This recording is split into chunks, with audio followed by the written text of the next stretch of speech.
Jadi kalau kalian punya budget di bawah 300.000, kalian nonton aja review ini. Barangkali TWS ini tuh akan cocok buat bisa mengcover TWS yang sedang kalian cari. Halo guys, gue Ray. Hari ini gue akan mereview sebuah TWS dari JT, yaitu JT T9. Sebenarnya ketika awal gue ditawarin buat mereview ini, gue tuh nggak terlalu bisa gue bilang mungkin gue nggak terlalu berekspektasi tinggi terhadap TWS ini.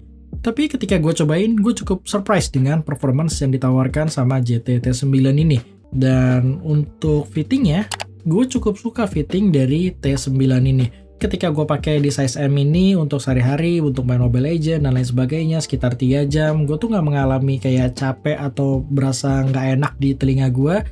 Jadi gue menyimpulkan untuk fittingnya ini nyaman. Terus untuk sensornya sendiri, dia pasti udah menggunakan touch sensor, dia nggak ada tombol fisik lagi, dan touch sensornya ini berjalan sangat mulus. Jadi untuk sensitifnya dia bagus dan dia nggak terlalu oversensitif juga. Jadi kalau kalian nggak sengaja kepencet atau gimana gitu, gue ngerasa untuk touch sensornya ini perfect sih untuk harga yang ditawarkan. Dan untuk pairingnya, ini tuh termasuk yang cukup cepat ketika kalian pengen menggunakan JT T9 ini. Karena ketika kalian angkat untuk tutup case-nya ini, dia akan otomatis langsung pairing ke smartphone kalian tanpa perlu kalian angkat untuk earbud-nya.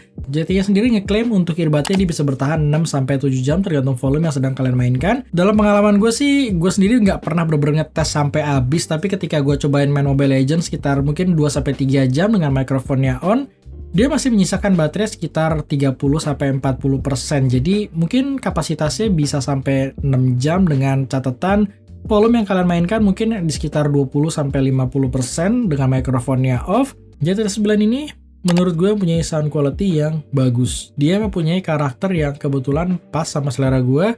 Karena dia lebih cenderung mengarah ke arah yang warm. Dia akan nyaman ketika kalian gunakan buat mendengarkan berbagai genre lagu.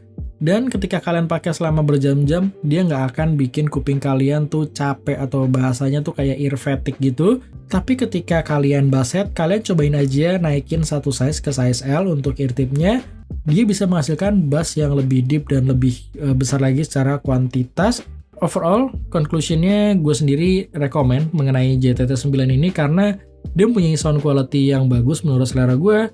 Dia mempunyai daya tahan baterai yang cukup baik dan secara latensi dia juga oke. Itu aja yang bisa gue share mengenai JT T9 ini. Kalau kalian punya pertanyaan silahkan tulis di kolom komen. Thank you bagi kalian nonton dan sampai ketemu di review gue selanjutnya.